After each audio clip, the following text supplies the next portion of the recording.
Hi everyone, my name is Rob Antonides and I'm the owner at Apex Motion Control. We're a team of about 15 engineers and fabricators that do full service automation and robotics, mostly in food and other regulated industries. But we got this project for making surgical masks. Here they are.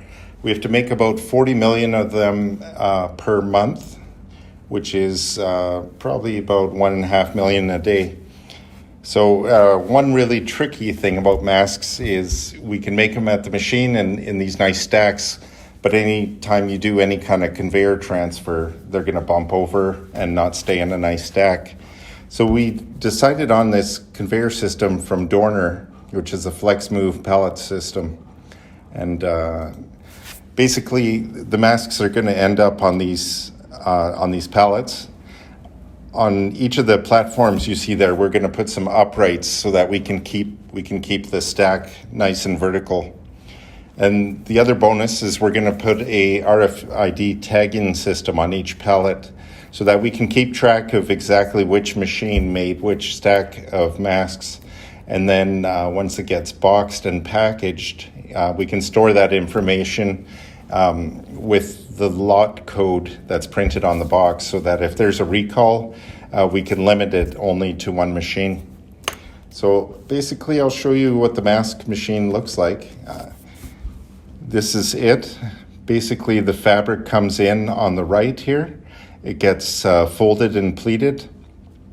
And then it comes down this arm, and then half of the masks fabrics end up on this arm here, and half of the fabrics end up on the left arm. And that's where the elastic bands get ultrasonically welded onto the mask. And then where you see the green belts conveyors here, that's where we start building the stacks of 25 masks. Then I'll just give you an overview of the layout I did. I've done this layout probably 8 to 10 different times just to make sure we come up with the best system. And I love prototyping and coming up with lots of different ideas, so I don't mind when things change. We've had to do this so quickly that we have kind of incomplete information, so we have to kind of make some assumptions, and then as we learn some of that information, we have to make changes accordingly.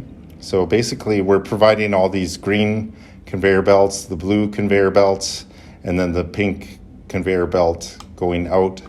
And then we're having our robotic palletizer at the top there.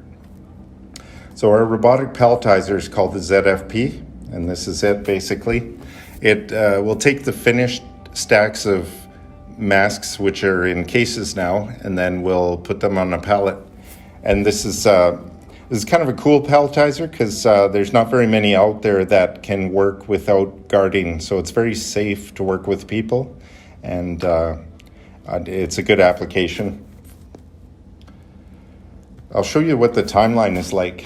Today is May 6th, and we have to deliver June 1st, which means we have 3.5 weeks, where normally this kind of project would take 3.5 months. So we've had some fantastic partners.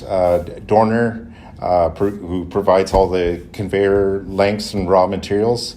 They've been working day and night to get this materials we need to build this stuff as soon as we can. Shelly Automation is providing a lot of the automation components, and then lately Aztec Machining has offered some labor to help us with installation once it gets to Kelowna.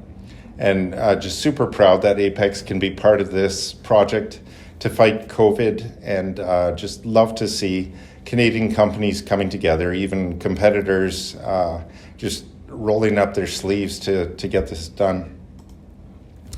So my plan is to do a blog weekly for people that are interested in following along as the design and fabrication progresses. And love you to follow along.